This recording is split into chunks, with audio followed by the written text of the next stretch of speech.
La famille de ma sœur a vécu dans ma maison gratuitement pendant 5 ans et quand j'ai eu besoin d'aide, elle a rigolé.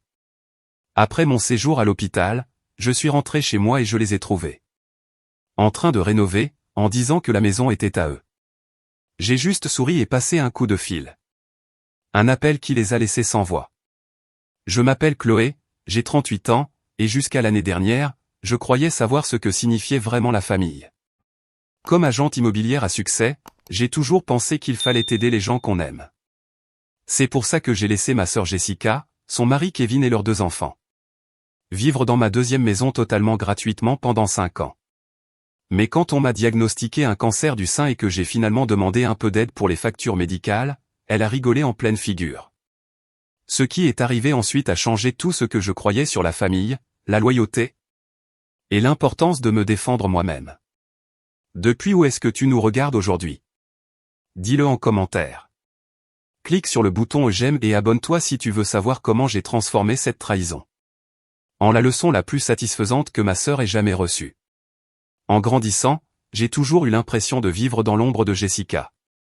De 4 ans plus jeune que moi, Jessica était la petite dernière de la famille. La princesse qui, aux yeux de nos parents, ne faisait jamais rien de mal. Pendant que je travaillais dur pour chaque réussite, Jessica semblait traverser la vie grâce à son charme et au soutien sans fin de nos parents. À l'école, j'avais une moyenne parfaite, je travaillais à mi-temps. Et je participais à toutes les activités extrascolaires possibles pour mon dossier universitaire. Pendant ce temps-là, Jessica avait à peine la moyenne en cours. Malgré ça, nos parents fêtaient ces notes moyennes comme si c'était des prix d'excellence. « Mais Chloé, pourquoi tu ne peux pas être plus détendue comme ta sœur ?» me demandait maman. Chaque fois que je stressais pour les examens finaux ou les dossiers d'admission. Tout ne doit pas être une question de réussite. Mais pour moi, les réussites n'étaient pas juste une question de reconnaissance.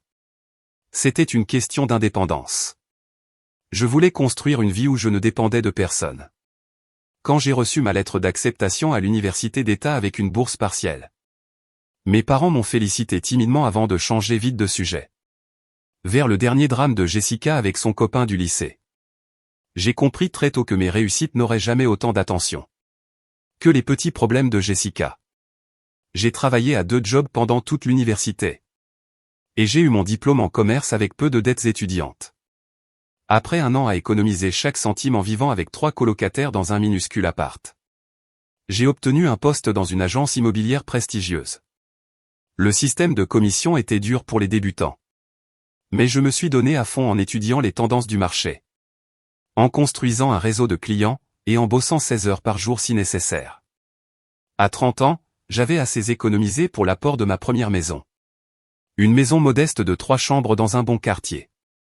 2 ans plus tard, quand le marché a un peu chuté, j'ai pris un risque calculé et acheté une deuxième propriété en investissement. Une petite maison de 2 chambres dans un quartier en développement que je savais qu'allait prendre de la valeur. Pendant que ma carrière progressait, Jessica a pris un autre chemin. Elle a quitté l'école communautaire après un semestre. Enchaîner les petits boulots dont elle se lassait vite. Et semblait toujours dans une crise financière ou amoureuse. Nos parents continuaient à la sauver à chaque fois, renforçant son idée que quelqu'un viendrait toujours l'aider. Quand Jessica a rencontré Kevin à 24 ans, notre famille a soufflé un grand coup de soulagement. Kevin avait l'air responsable, un emploi stable dans la vente. Et une approche raisonnable de la vie. Ils se sont mariés en 6 mois et ont vite eu leur fille Mia. Puis leur fils Logan, 2 ans plus tard. Pendant un temps, les choses semblaient stables. Les revenus de Kevin les faisaient vivre. Et Jessica restait à la maison avec les enfants. Il louait un petit appart et s'en sortait. Puis la récession est arrivée, et la boîte de Kevin a réduit son personnel. Avec seulement 3 ans d'expérience, Kevin a été l'un des premiers à être licencié. « Mais Chloé, je ne sais pas quoi faire », sanglota Jessica au téléphone un soir. On ne peut pas payer le loyer du mois prochain et le proprio ne veut pas attendre. Maman et papa nous ont déjà aidés le mois dernier, ils ne peuvent plus rien faire. Je venais justement de mettre en location ma deuxième maison quand Jessica a appelé. Après un moment d'hésitation, j'ai fait une offre qui allait changer nos vies. Pourquoi vous ne viendriez pas vivre dans ma deuxième maison temporairement? Juste le temps que Kevin retrouve un boulot et que vous remontiez la pente. Le soulagement dans la voix de Jessica se sentait fort. Sérieux? Tu ferais ça pour nous? Pour combien de temps? Et disons 6 mois, sans loyer pour vous aider à économiser. Vous payez juste les charges et vous gardez la maison en bon état. Ce qui devait être un accord de 6 mois est devenu 1 an, puis 2. Kevin a retrouvé un boulot, mais avec un salaire plus bas. Chaque fois que je parlais doucement de loyer ou de déménagement, Jessica avait une nouvelle urgence. Réparation de voiture, inscription à l'école de Logan, factures médicales inattendues. Encore quelques mois, c'était devenu le refrain de Jessica. On y est presque, je te le promets.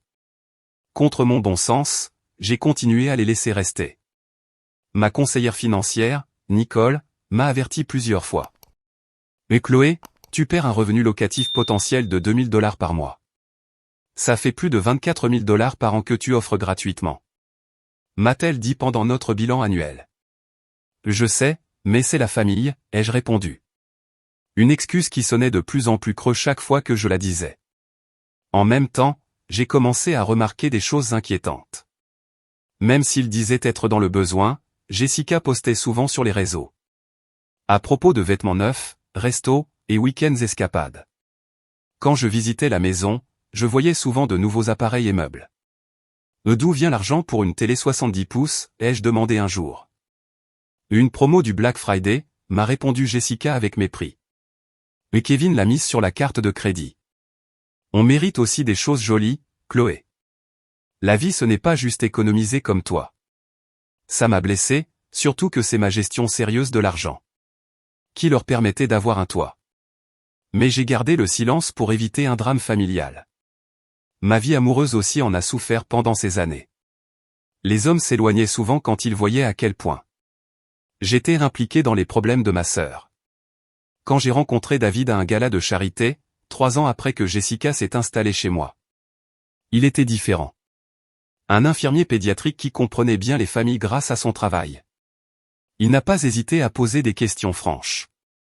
Est-ce que tu as déjà calculé combien tu as donné à ta sœur en logement gratuit, m'a demandé David lors de notre 3e rendez-vous. Sincèrement, j'essaie de ne pas y penser. Tu devrais peut-être. Les gens profitent souvent de la générosité quand ils y sont trop habitués. Les paroles de David sont restées dans ma tête, mais je les ai repoussées. Après tout, quel genre de personne mettrait un prix sur le fait d'aider sa propre famille? Je ne savais pas que j'allais devoir tout reconsidérer très bientôt. La découverte est arrivée pendant un simple auto-examen sous la douche. Un mardi matin, une petite bosse dure dans mon sein droit qui n'était clairement pas là le mois précédent. J'ai essayé de me dire que ce n'était rien, peut-être un kyste ou un changement hormonal. Mais une voix inquiète dans ma tête ne voulait pas se calmer. C'est sûrement rien, ai-je dit à David pendant le dîner ce week-end-là, en essayant de paraître détendu. Mais j'ai pris un rendez-vous avec la Dr Evans, juste pour être sûr. David a posé sa fourchette et m'a pris la main. Je suis content que tu fasses vérifier ça. Un dépistage précoce change tout. La Dr Evans m'a rassuré aussi pendant notre premier rendez-vous. Mais elle a demandé une mammographie et une échographie, par précaution. Le visage de la technicienne pendant l'échographie m'a donné mon premier vrai pressentiment de peur. Car son masque professionnel a glissé un instant quand elle s'est concentrée longuement sur une zone. 2 jours plus tard, on m'a appelé pour une biopsie. Une semaine plus tard, je me suis assise dans le cabinet de la Dr Evans pendant qu'elle m'annonçait une nouvelle qui allait bouleverser toute ma vie. Les résultats montrent un carcinome canalaire infiltrant, Chloé. Un cancer du sein de stade 2. Le reste de la conversation est passé dans un brouillard de termes médicaux, taille de la tumeur. Atteinte des ganglions, options de traitement. Ce que j'ai compris plus clairement, c'était les traitements recommandés et les coûts associés. Même avec ton assurance, tu devras payer une grosse part toi-même, m'a expliqué la Dr Evans avec douceur. Chirurgie, chimiothérapie, peut-être radiothérapie, selon ce qu'on découvre pendant l'opération. Le total pourrait dépasser les $50 000. 50 000. Ce chiffre m'a frappé comme un coup de poing. J'avais des économies bien sûr, j'ai toujours été prudente avec mes finances. Mais entre les frais médicaux et la possible perte de revenus pendant la convalescence, je faisais face à une vraie pression financière. Pour la première fois, j'ai vu autrement les loyers que j'avais perdus pendant 5 ans. Ce soir-là, j'ai revu en détail mes finances, avec David à mes côtés pour me soutenir. Mon fonds d'urgence pouvait couvrir environ la moitié des dépenses médicales prévues. Mon assurance santé paierait une bonne partie. Mais les franchises, les participations et les traitements non remboursés allaient quand même me laisser de grosses factures. Et si tu demandais à Jessica et Kevin de commencer à payer un loyer, a proposé David. Là, après 5 ans sans payer, ils pourraient sûrement t'aider maintenant que tu en as vraiment besoin. L'idée avait du sens. Je ne pensais même pas leur demander un loyer en retard, juste une contribution à partir de maintenant. Pour alléger mon fardeau pendant le traitement. Après tout ce que j'avais fait pour eux, ils voudraient sûrement m'aider. Le samedi suivant, je suis allé à ma deuxième maison, là où vivent Jessica et sa famille. Je ne leur avais pas parlé de mon diagnostic au téléphone. Je sentais qu'une telle nouvelle devait se dire en personne. En arrivant dans l'allée, j'ai remarqué un nouveau jardin aménagé devant la maison. Quelque chose dont on n'avait jamais parlé. Jessica m'a accueilli avec un ton détendu, me faisant entrer dans ce qui fut autrefois mon salon. Maintenant rempli de meubles et de décorations que je ne reconnaissais presque pas. Kevin m'a salué d'un signe de tête depuis la cuisine, où il préparait des sandwichs pour les enfants. « Mais quelle surprise !» a dit Jessica en s'installant sur le canapé. « D'habitude tu appelles avant de venir. » « Je sais. J'avais besoin de parler avec vous deux de quelque chose d'important. J'ai attendu que Kevin nous rejoigne pendant que les enfants jouaient dans le jardin. J'ai eu une mauvaise nouvelle cette semaine. On m'a diagnostiqué un cancer du sein. » Le visage de Jessica est passé de la surprise à l'inquiétude. « Un cancer ? Tu es sûr ? Ils se sont peut-être trompés. » Stade 2. Je commence le traitement le mois prochain, ai-je expliqué. Puis j'ai décrit rapidement le plan de chirurgie et de chimio recommandé par mes médecins. C'est horrible, a dit Kevin, avec une vraie inquiétude dans la voix. Est-ce qu'on peut faire quelque chose ? C'était le moment.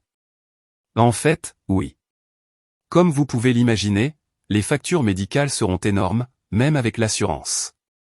Je déteste devoir demander ça après vous avoir laissé vivre ici sans loyer pendant tant d'années. Mais j'ai vraiment besoin d'un peu d'aide financière maintenant. Est-ce que vous pourriez commencer à payer un petit loyer ? Même $1000 par mois ferait une grosse différence pour mes soins. Le silence qui a suivi n'a duré que quelques secondes. Mais il m'a paru interminable. Puis, à ma grande surprise, Jessica a rigolé. Pas un rire nerveux ou de choc, mais presque moqueur. « Tu nous demandes de l'argent maintenant ?» Elle secoua la tête. « Chloé, on a du mal à boucler les fins de mois. On a 2 enfants qui grandissent. Tu sais combien ça coûte ? » J'ai eu du mal à trouver mes mots. « Jessica, je t'ai laissé vivre ici totalement gratuitement pendant 5 ans. Ça fait plus de $100 000 de loyer au prix du marché que je t'ai offert. Je ne te demande pas de payer ce que tu me dois, juste un peu d'aide maintenant que j'en ai besoin. » « Ah, donc maintenant tu fais les comptes, dit Jessica d'un ton que je lui connaissais avec nos parents. Mais jamais envers moi. Je croyais que la famille aidait la famille sans rien attendre en retour. Kevin bougea un peu mal à l'aise à côté d'elle, mais ne dit rien. Il ne s'agit pas d'un paiement, ai-je dit, sentant une boule dans la poitrine qui n'avait rien à voir avec mon cancer. Il s'agit d'un soutien mutuel. Je t'ai soutenu quand tu en avais besoin. Maintenant, c'est moi qui ai besoin d'aide. Jessica croisa les bras. Je pense que tu exagères. Tout le monde sait que les médecins proposent toujours les traitements les plus chers. Et puis, t'as pas une assurance santé ? Je regardais ma sœur, la voyant peut-être vraiment pour la première fois. Le traitement contre le cancer n'est pas une option, Jessica. Et l'assurance ne couvre pas tout. Si tu t'inquiètes tellement pour l'argent, tu devrais peut-être vendre cette maison, dit-elle en désignant autour d'elle. C'est pas comme si tu l'utilisais. La cruauté de sa réponse m'a coupé la parole. Dans le jardin, je voyais Mia et Logan jouer sur la balançoire que je leur avais offerte il y a 2 Noëls. Je pense que tu devrais partir, a continué Jessica en voyant que je ne répondais pas. Peut-être que tu fais l'exprès de rendre ton cancer plus dramatique pour nous faire culpabiliser et te donner de l'argent. Ces mots m'ont blessé plus profondément que n'importe quel scalpel chirurgical. Suggérer que j'aurais inventé ou exagéré un diagnostic de cancer pour de l'argent était tellement cruel que les larmes ont coulé de mes yeux avant que je ne puisse les retenir.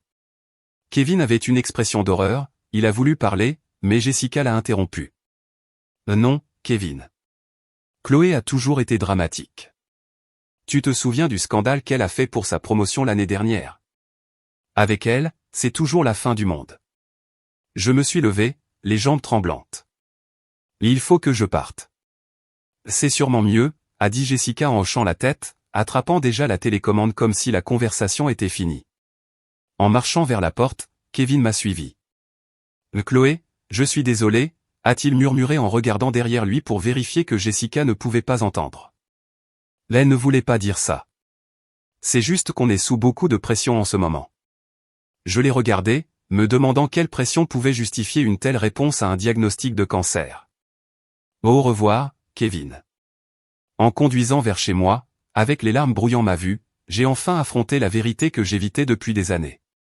La relation que je croyais avoir avec ma sœur n'existait que dans ma tête. En réalité, je n'étais qu'une ressource à exploiter. Ma générosité n'était pas appréciée, elle était attendue. Quand je suis rentré à la maison, un nouveau sentiment remplaçait la douleur, la détermination. Je surmonterais ce cancer avec ou sans l'aide de ma sœur. Et une fois que ce serait fait, beaucoup de choses allaient changer. Le matin de ma chirurgie est arrivé avec une sensation étrange, comme si je regardais la vie de quelqu'un d'autre. David m'a emmené à l'hôpital dans l'obscurité, avant l'aube, les rues presque vides à part quelques camions et des travailleurs du matin. On parlait à peine, mais sa main dans la mienne me réconfortait plus que tous les mots. Mademoiselle Crawford a appelé une infirmière à la porte de la salle d'attente. On est prêt à vous préparer pour l'opération. David m'a embrassé sur le front. Je serai juste là quand tu te réveilleras. L'opération pour retirer la tumeur a heureusement été courte pour moi. Comme si on avait éteint la lumière et qu'on l'avait rallumée aussitôt. La récupération, par contre, c'était une autre histoire. La douleur irradiait depuis la zone opérée. Et les drains posés par le chirurgien rendaient chaque mouvement inconfortable. La docteure Evans est venue me voir le lendemain matin avec des nouvelles. Nous avons réussi à retirer la tumeur avec des marges nettes, ce qui est très bien. Mais on a trouvé des cellules cancéreuses dans un des ganglions sentinelles qu'on a enlevés. Ça veut dire qu'on va devoir faire de la chimiothérapie, comme on l'avait envisagé. 2 semaines après la chirurgie, quand mes cicatrices ont commencé à guérir, j'ai commencé la première des 6 séances de chimio. Rien ne m'avait préparé à la fatigue profonde qui s'est installée dans mes os. Ni aux nausées qui me rendaient malade rien qu'à sentir de la nourriture. Ni au jour où, debout sous la douche, j'ai vu des mèches de mes cheveux châtains tourbillonner dans le siphon. David est devenu mon pilier pendant ces mois-là. Il a tout assumé sans se plaindre. Il organisait ses horaires d'infirmier pour être là pendant mes pires journées. Il me préparait des smoothies protéinés quand je ne supportais plus les aliments solides. Et me mettait des linges froids sur le front pendant les crises de nausées. Tu n'es pas obligé de faire tout ça, je lui ai dit un soir particulièrement difficile. Personne ne t'en voudrait si tu ne voulais pas jouer le rôle du copain d'une malade. Il m'a regardé avec une telle tendresse que j'en ai pleuré. Je suis exactement là où je veux être, Chloé. On va traverser ça ensemble. Mes collègues m'ont soutenu plus que je n'aurais pu l'imaginer. Brenda, ma rivale au bureau pour le titre de meilleure vendeuse, a organisé une chaîne de repas pour qu'on m'apporte à manger 3 fois par semaine.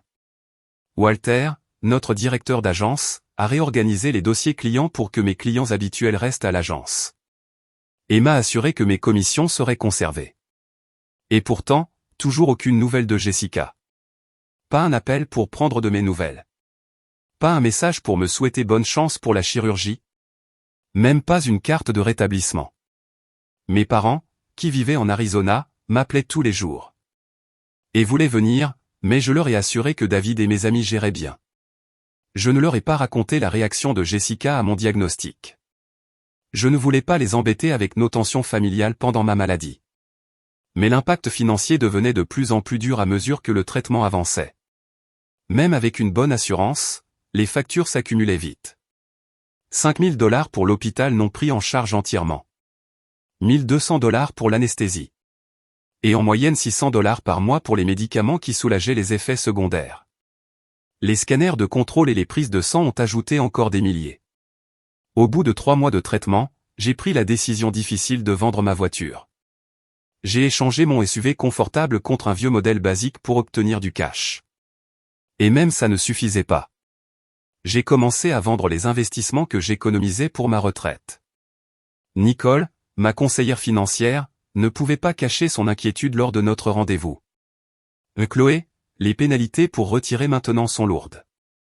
Tu es sûr que tu n'as pas d'autre option? Tu me proposes quoi? Je ne peux pas exactement prendre un job en plus, lui ai-je dit. En montrant mon foulard couvrant ma tête chauve. Elle a hésité. Et la maison en location? Si ta sœur ne veut pas payer, peut-être qu'il est temps de vendre. Ou de chercher de vrais locataires. L'idée m'était déjà venue plusieurs fois. Mais quelque chose me retenait. Peut-être que c'était un dernier espoir que Jessica se ressaisisse. Ou alors, c'était juste que l'idée de devoir mettre dehors mes neveux et nièces me semblait trop dur à gérer pendant que je luttais contre le cancer. J'y penserai après le traitement, lui ai-je promis. Le groupe de soutien recommandé par mon assistante sociale en oncologie est devenu une bouée de sauvetage. 2 fois par mois, je rejoignais un cercle de femmes de tous âges. Toutes vivant ce même chemin difficile. Là, je pouvais parler librement de mes peurs que je cachais aux autres. La peur que ça revienne, le deuil de mon corps changé, la colère devant l'injustice. Suzanne, une survivante depuis 5 ans, très terre à accent grave terre, est devenue très importante pour moi. Le cancer te montre qui t'aime vraiment, m'a-t-elle dit un soir après que j'ai parlé de Jessica. Les gens qui restent, qui viennent, qui te tiennent la main dans les pires moments. Eux, c'est ta vraie famille. Ceux qui disparaissent ou qui rendent tout ça à propos d'eux-mêmes, eh bien, maintenant tu sais. 6 mois après mon diagnostic, après ma dernière séance de chimio. La docteure Evans m'a donné la nouvelle que j'attendais depuis si longtemps. Tes scanners sont bons, Chloé. Aucune trace de maladie. On devra faire des contrôles réguliers bien sûr. Mais tu as très bien réagi au traitement. Ce soir-là, pour la première fois depuis mon diagnostic, j'ai dormi sans sentir le poids de l'incertitude m'écraser la poitrine. Le chemin vers une guérison complète était encore long, mais le pire semblait être derrière moi. J'étais prête à reprendre ma vie en main, en commençant par régler enfin la situation avec Jessica. La semaine suivante, me sentant plus forte que depuis des mois, j'ai décidé de passer à ma deuxième maison pour vérifier son état avant de prendre une décision. Ce que j'y ai trouvé allait ébranler tout ce que je pensais savoir sur la capacité de trahison de ma sœur. Le premier signe que quelque chose clochait est apparu 3 maisons avant la mienne, une grande benne pleine de gravats de chantier. En m'approchant, j'ai vu une camionnette d'un entrepreneur garée dans mon allée, avec l'inscription « Rénovation Anderson » sur le côté. Pendant un instant, je me suis demandé si j'avais approuvé des travaux et oublié, mais ça n'avait aucun sens. Je me suis garé de l'autre côté de la rue et j'ai approché la maison lentement. La porte d'entrée était grande ouverte, et on entendait les bruits d'outils électriques à l'intérieur. Quand je suis entré, je suis tombé sur un vrai chantier. Les murs du salon avaient été démolis jusqu'aux poutres d'un côté, le sol arraché, et des ouvriers démolissaient la cuisine. Excusez-moi, ai-je dit au travailleur le plus proche. Que se passe-t-il ici? On rénove la cuisine et le salon, a-t-il répondu calmement. Vous êtes une amie des propriétaires? Avant que je puisse répondre, Jessica est sortie du couloir avec un bloc-notes à la main. Elle s'est figée en me voyant, son expression passant rapidement de la surprise au défi. Chloé, qu'est-ce que tu fais ici? Sa voix était sur la défensive. Je devrais te poser la question. Pourquoi tu détruis ma maison sans permission? Un des ouvriers a levé les yeux, confus. Sa maison? Madame Anderson nous a dit que cette propriété était à elle. Le visage de Jessica a rougi. C'est notre maison. Chloé, on peut parler en privé. Je suis resté ferme. Je crois qu'on doit clarifier ça tout de suite. Cette maison est légalement à moi. Je n'ai jamais autorisé de rénovation. Kevin est apparu depuis la chambre au fond. Son visage s'est décomposé en me voyant. Chloé, tu es là. Oui, je suis là. Quelqu'un peut m'expliquer pourquoi vous détruisez ma propriété? Jessica a avancé, la tête haute. C'est notre maison maintenant, Chloé. Tu nous l'as promise il y a des années. L'absurdité de ce qu'elle disait m'a laissé sans voix. Je n'ai jamais fait une chose pareille. Si, tu l'as dit, a-t-elle insisté. Tu as dit que tant qu'on l'entretenait, on pouvait rester. Ça fait 5 ans qu'on vit ici. Ça la rend légalement à nous maintenant. Ce n'est pas comme ça que fonctionne la propriété d'une maison, ai-je répondu en essayant de garder la voix stable. Je vous ai laissé vivre ici gratuitement comme un service. Je ne vous ai jamais donné la maison. Jessica a souri avec arrogance et est allée vers un tiroir dans ce qui restait de la cuisine. Elle en a sorti un document et me l'a tendu. On a un acte de propriété. J'ai regardé le papier et reconnu tout de suite une fausse copie. La signature ressemblait à la mienne, mais n'était clairement pas authentique. Et le cachet du notaire avait l'air douteux. C'est faux, ai-je dit fermement. Où as-tu trouvé ça? Ce n'est pas faux, a insisté Jessica, même si sa voix tremblait légèrement. Tu l'as signé l'an dernier, quand tu es venu pour l'anniversaire de Logan. Tu ne t'en souviens juste pas. Le culot de son mensonge était incroyable. Jessica, je ne t'ai jamais cédé ma maison. Ce document est frauduleux. Ce n'est pas une fraude, cria-t-elle, faisant arrêter les ouvriers. Tu nous as promis cette maison. Tu disais toujours que la famille cède. Kevin s'est approché, posant une main sur le bras de Jessica. Peut-être qu'on devrait en parler en privé. Il n'y a rien à discuter, ai-je dit. Vous devez arrêter les travaux immédiatement. Vous n'avez aucun droit de modifier ma propriété sans autorisation. C'est notre maison, a crié Jessica. On vit ici depuis des années. On a élevé nos enfants ici. Tu ne peux pas débarquer et dire qu'elle est à toi après tout ce temps. Je peux, parce qu'elle est à moi. J'ai l'acte authentique et les relevés de prêt pour le prouver. Je me suis tourné vers l'entrepreneur, qui avait l'air perdu. Monsieur, je vous conseille de suspendre les travaux jusqu'à ce que ce problème soit résolu. Je suis la propriétaire légale de cette maison, et je n'ai jamais autorisé ces rénovations. Il nous a regardés toutes les deux, incertains. On a un contrat signé avec les Anderson. Alors vous devriez vérifier les registres de propriété avant de continuer, lui ai-je dit. Parce qu'ils ne sont pas les propriétaires de cette maison. Jessica s'est approchée, sa voix est devenue un chuchotement venimeux.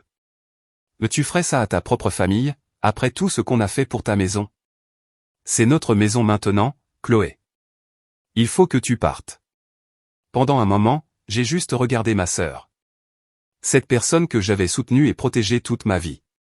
Et qui essayait maintenant de me voler ma maison par un mensonge flagrant. Quelque chose s'est brisé en moi à cet instant. Un dernier fil d'obligation familiale s'est rompu net. Prends toutes les photos que tu veux, a poursuivi Jessica, prenant mon silence pour une hésitation. Mais ces travaux vont se faire.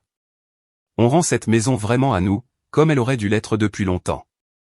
J'ai remarqué Mia et Logan, qui nous observaient du couloir, les yeux écarquillés, visiblement confus par la tension. Malgré tout, j'avais mal au cœur pour eux. On verra bien, ai-je dit calmement en sortant mon téléphone pour photographier les rénovations illégales. J'ai pris des photos de chaque pièce, notant les dégâts déjà faits. La cuisine était à moitié détruite, les murs du salon ouverts, et le sol arraché au rez-de-chaussée. Prends toutes les photos que tu veux, m'a crié Jessica. Ça ne changera rien. On ne partira pas. Alors que je finissais de prendre des photos, j'ai remarqué que plusieurs voisins s'étaient rassemblés dehors, attirés par le vacarme. Madame Davis, la voisine d'un accent grave côté, s'est approchée pendant que je retournais à ma voiture. Chloé, tout va bien? Tu nous as manqué dans le quartier. Non, pas vraiment, Madame Davis, mais ça ira. Est-ce que ça vous dérangerait de me dire depuis quand ces travaux ont commencé? Il y a environ 3 jours, a-t-elle répondu. Juste après que ta sœur ait dit à tout le monde que tu leur avais donné la maison en cadeau. On était surpris que tu n'en parles pas la dernière fois que tu es venu. Donc Jessica avait répandu ses mensonges dans tout le quartier. Préparant le terrain pour s'approprier la maison. Le calcul derrière ça était incroyable. Madame Davis, je ne leur ai jamais donné cette maison. Je suis parti parce que je suis en traitement contre le cancer depuis 6 mois. La main de la vieille dame a volé à sa bouche. Du cancer? Oh ma chérie, je ne le savais pas, Jessica n'a jamais dit que tu étais malade. Je suis sûr qu'elle ne l'a pas fait, ai-je répondu avec un calme presque irréel. Mais maintenant je vais mieux, et je vais m'occuper de cette situation. En repartant en voiture, j'ai vu Jessica et Kevin dans mon rétroviseur. Debout fièrement devant ce qu'ils pensaient être désormais leur maison. Jessica a même eu l'audace de me faire un signe moqueur pendant que je partais. Ce qu'elle ne voyait pas, c'était le petit sourire qui apparaissait sur mes lèvres. Le cancer m'avait appris une chose précieuse. La vie est trop courte pour des relations toxiques, même avec la famille. Et il m'avait apporté une clarté que je n'avais jamais eue avant. Je savais exactement ce que je devais faire. Je suis allé directement de chez moi au bureau de Laura Goldstein, une avocate immobilière, avec qui j'avais travaillé sur plusieurs dossiers complexes. Sa secrétaire a essayé de me dire que Laura était en réunion toute l'après-midi. Mais quelque chose dans mon regard a dû faire passer l'urgence. « Donnez-moi 5 minutes », a dit Laura en sortant de son bureau et en me voyant attendre. Une fois que je lui ai expliqué les grandes lignes de la situation, elle a libéré son agenda pour les 2 prochaines heures. « Montre-moi cet acte de propriété », dit-elle en examinant le document que Jessica m'avait montré. C'est une fausse copie faite par un amateur. Le cachet du notaire vient de quelqu'un dont la licence est expirée depuis 2 ans. Est-ce qu'ils peuvent réclamer la maison par possession adverse ou quelque chose comme ça, ai-je demandé. Laura secoua la tête. Absolument pas. Premièrement, tu leur as donné la permission d'être là, donc ça annule tout droit de possession adverse. Deuxièmement, la durée légale dans cet état est de 20 ans, pas 5. Troisièmement, ils n'ont jamais payé les taxes foncières, ce qui est requis dans la plupart des États pour ce type de réclamation. Elle a ouvert les registres du cadastre sur son ordinateur, confirmant ce que je savais déjà. La maison était uniquement à mon nom, avec toutes les taxes payées à jour par mois. Ce qu'ils font est criminel, a poursuivi Laura. Falsification, fraude, et maintenant des dégâts importants à la propriété. Tu dois aller porter plainte immédiatement à la police. À la fin de notre rendez-vous, on avait établi un plan complet. D'abord, je déposerai une plainte à la police et à mon assurance habitation pour les rénovations non autorisées. Ensuite, Laura préparait les papiers d'expulsion officiels, en donnant à Jessica et Kevin le délai minimum légal pour quitter les lieux. Et pour la valeur du logement gratuit qu'ils ont eu, ai-je demandé. On peut faire une action en justice pour le loyer non payé. Laura a confirmé. Vu le marché actuel, on parle d'environ $10 000 pour 5 ans. Le lendemain, je me suis rendu au poste de police et j'ai rencontré le détective Miller. Je lui ai fourni les copies des registres de propriété, le faux acte de propriété, et les photos des dégâts. C'est un cas clair de tentative de fraude, m'a assuré le détective Miller. On va enquêter sérieusement. Pendant que la procédure légale avançait, David m'a proposé une autre idée. Tu devrais voir ce qu'ils postent sur les réseaux sociaux. Ça pourrait te donner une idée de leur vraie situation financière. Je n'avais pas regardé les réseaux de Jessica depuis des mois, me concentrant sur ma guérison. Ce que j'ai trouvé dépassait même mes pires attentes. Alors qu'ils disaient sans cesse qu'ils avaient des difficultés financières pour ne pas payer de loyer. Les pages Instagram et Facebook de Jessica racontaient une toute autre histoire. Week-end dans des spas de luxe, vacances à Cancun il y a 3 mois.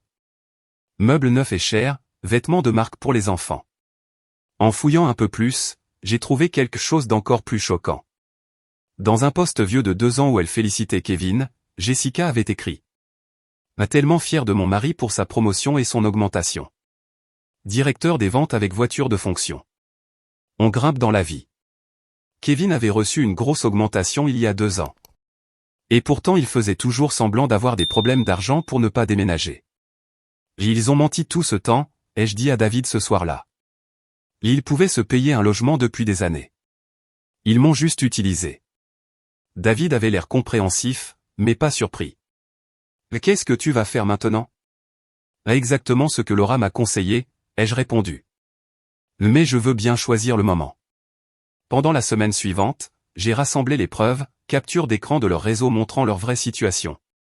Évaluation professionnelle des dégâts faits par leur entrepreneur. Relevé de toutes les dépenses de la maison que j'avais payées ces 5 dernières années. Et une estimation des loyers moyens pour une maison comme celle-là dans le quartier. Laura a vérifié tous les documents et les a ajoutés à notre dossier. C'est un des cas les plus solides que j'ai vus, dit-elle. Ils n'ont aucun droit. J'ai aussi appelé mes parents pour tout leur raconter. Leur surprise s'est vite transformée en profonde déception envers Jessica.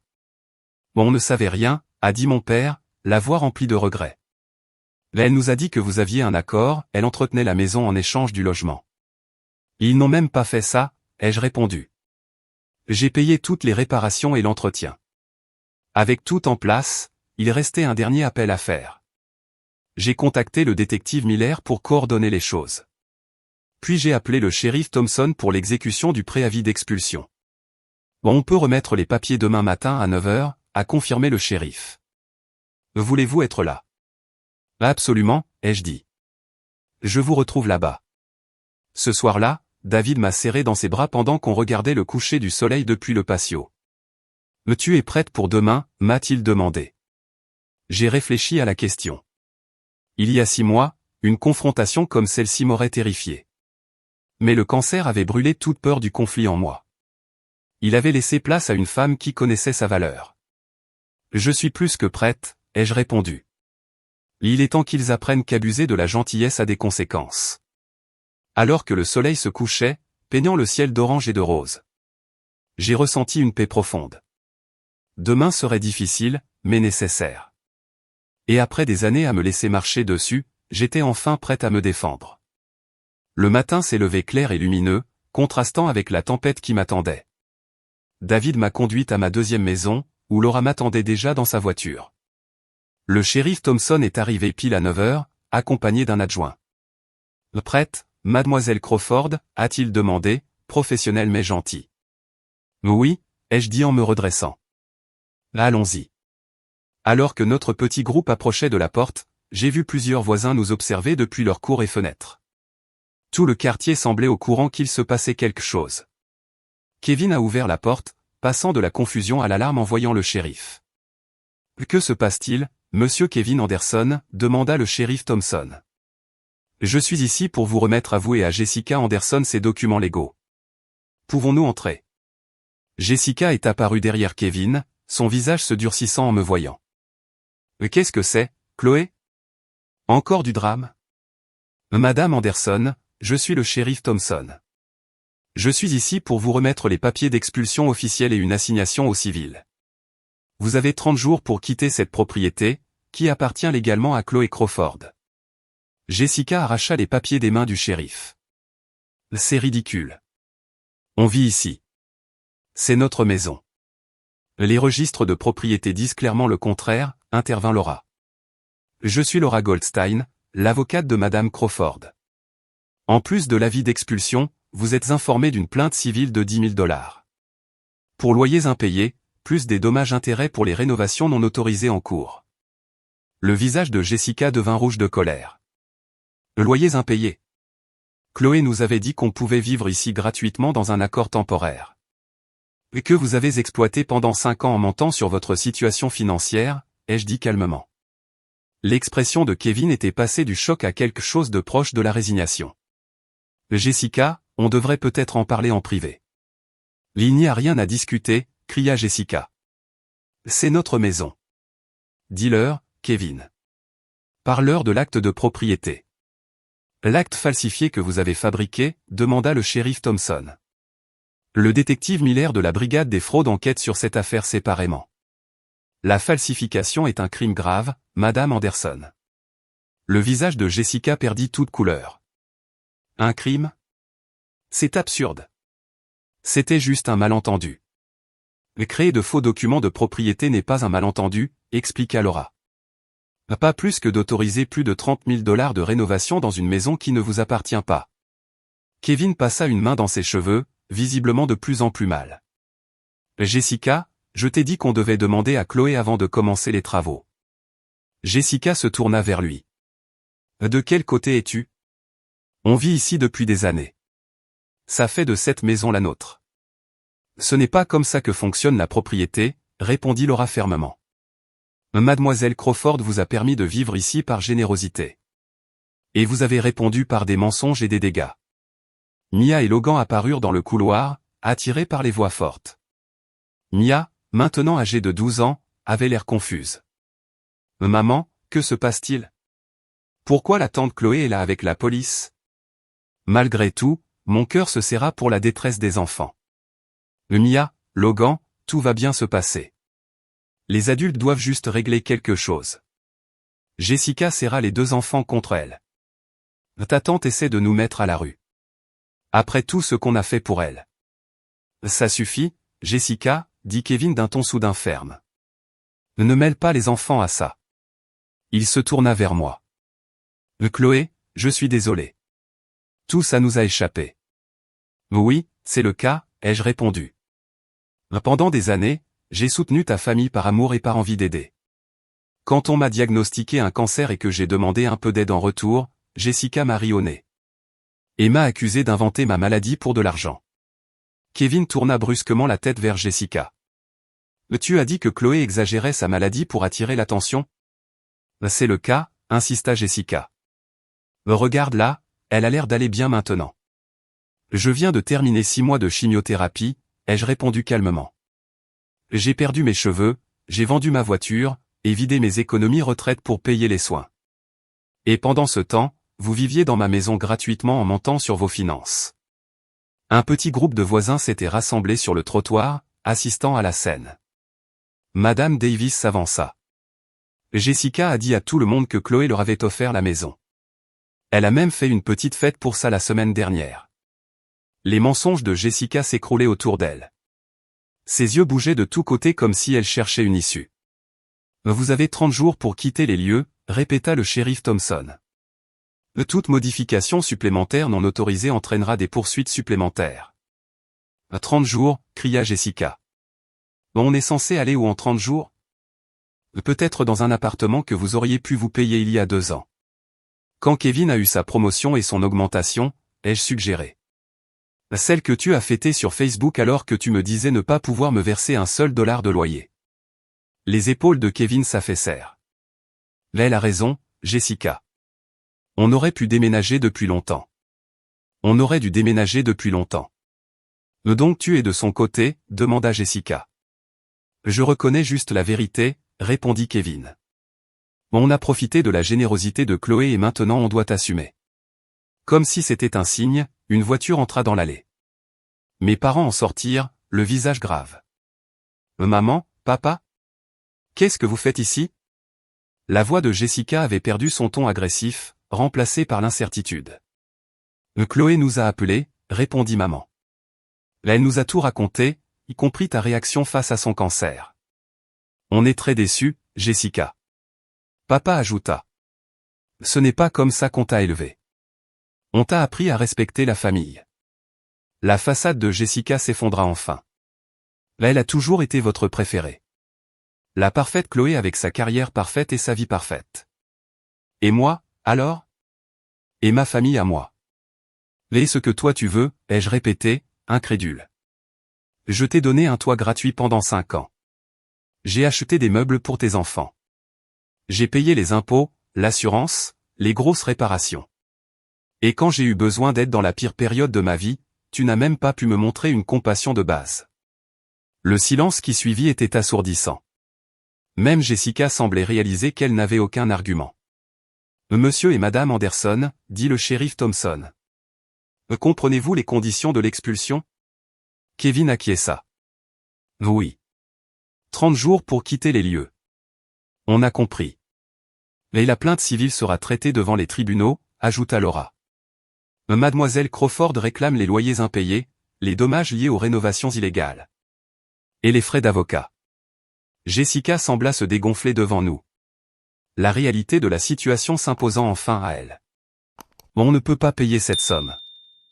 Tu aurais dû y penser avant de mentir sur tes finances et de détruire ma maison, ai-je répondu. Le tribunal décidera d'un plan de paiement s'il statue contre vous. Alors qu'on s'apprêtait à partir, Logan se détacha de Jessica et courut vers moi. Passant ses bras autour de ma taille. Tata Chloé, tu es vraiment malade? Maman a dit que tu faisais juste du cinéma. Je me suis agenouillé à sa hauteur, en ignorant les appels de Jessica pour le faire revenir. J'ai été très malade, Logan, mais je vais mieux maintenant. Parfois, les adultes ne sont pas d'accord entre eux, mais je veux que tu saches que toi et ta sœur comptez toujours beaucoup pour moi. Est-ce qu'on te verra encore, demanda-t-il, son petit visage assombri par l'inquiétude. On va arranger ça, ai-je promis, même si je n'avais aucune idée du type de relation qui serait possible à l'avenir. En retournant vers nos voitures, laissant Jessica et Kevin digérer les événements de la matinée, David me serra la main. Tu l'as fait? On l'a fait. J'ai réparé les choses. Je n'aurais jamais pu traverser ça sans toi. Dans le rétroviseur, en partant, j'ai vu une dernière fois la maison où ma générosité avait été complètement exploitée. Mais contrairement au jour où j'ai découvert les travaux illégaux, je n'ai pas ressenti de colère, seulement de la détermination. Le temps où on profitait de moi était terminé. Le temps de guérir, dans tous les sens du mot, venait de commencer. Les semaines après la confrontation furent étonnamment paisibles. Jessica n'a fait aucun effort pour me contacter directement, mais mes parents me tenaient au courant. Apparemment, Kevin avait pris les choses en main, trouvant un appartement de 3 pièces dans leur budget et organisant le déménagement. Il nous a dit qu'ils auraient pu se payer un logement depuis des années, m'a dit papa lors d'un appel. Il a essayé de convaincre Jessica plusieurs fois de commencer à te payer un loyer. Mais elle insistait toujours sur le fait que tu n'avais pas besoin d'argent et que tu te vexerais si on te le proposait. C'est complètement faux, ai-je répondu. J'ai abordé le sujet du loyer à plusieurs reprises au fil des années. On le sait maintenant, dit maman tristement. Je crois qu'on a laissé Jessica se comporter comme ça trop longtemps. 3 mois après l'expulsion, Jessica et Kevin étaient installés dans leur nouvel appartement, et l'affaire civile avançait au tribunal. J'ai pris la décision de vendre la 2e maison. Les rénovations illégales avaient été partiellement achevées, laissant la maison dans un état qui demanderait de gros travaux. Vu le marché et l'état des lieux, je pense qu'on devrait la vendre comme maison à rénover, proposa Brenda pendant notre visite. Même avec les dégâts, tu devrais pouvoir en tirer assez pour payer le reste de tes frais médicaux. Elle avait raison. La vente s'est faite rapidement à un jeune couple à la recherche d'un projet. Et les bénéfices ont effacé mes dernières dettes liées au traitement. Le soulagement financier était comme enlever un lourd sac à dos après avoir grimpé une montagne. Ma guérison se poursuivait lentement mais sûrement, et je reprenais des forces jour après jour. Mes cheveux commençaient à repousser, plus doux qu'avant, mais c'était un signe visible de guérison. Lors de mon contrôle post-traitement à 6 mois, la docteure Evans m'a annoncé la nouvelle que j'attendais. Tous tes scanners sont bons, Chloé. Tu es officiellement en rémission. Ce soir-là, David et moi avons fêté ça avec un dîner tranquille à la maison. À la fin du repas, il s'est éclipsé un instant, puis est revenu avec une petite boîte en velours. J'attendais le bon moment, dit-il en ouvrant la boîte, révélant une bague simple mais élégante avec un diamant. Te voir te battre contre le cancer avec autant de courage. Te voir te défendre après des années à faire passer les autres avant toi. Ça n'a fait que confirmer ce que je savais déjà, je t'aime et je veux passer ma vie avec toi. Veux-tu m'épouser? Les larmes me montèrent aux yeux pendant que je hochais la tête. Oui, absolument oui. La préparation du mariage devint une distraction joyeuse face aux tensions familiales toujours présentes. On a décidé de faire une petite cérémonie au printemps suivant, quand j'aurai passé le cap d'1 an sans cancer. Ma relation avec mes parents s'est renforcée pendant cette période. Ils avaient enfin ouvert les yeux sur la dynamique entre Jessica et moi. Et ont fait de vrais efforts pour réparer des années de déséquilibre. On t'a laissé tomber, a admis maman pendant une de ses visites. On a toujours pensé que tu étais tellement forte et indépendante que tu n'avais pas besoin de nous autant que Jessica. On s'est trompé, et on en est désolé. Le procès civil contre Jessica et Kevin s'est conclu par un accord. N'ayant pas les moyens de payer la totalité des loyers dus, ils ont accepté un plan de remboursement sur 7 ans. Kevin a géré la situation avec maturité, en veillant à ce que les paiements soient faits à temps chaque mois. Les enfants étaient les victimes les plus innocentes de cette rupture familiale. Mia et Logan me manquaient énormément, et je m'inquiétais de ce que Jessica leur racontait sur moi. 3 mois après leur déménagement, j'ai reçu un message inattendu de Kevin. Les enfants te manquent. Accepterais-tu de nous rejoindre au parc samedi? Juste moi et les enfants. Cette première rencontre fut maladroite mais réparatrice.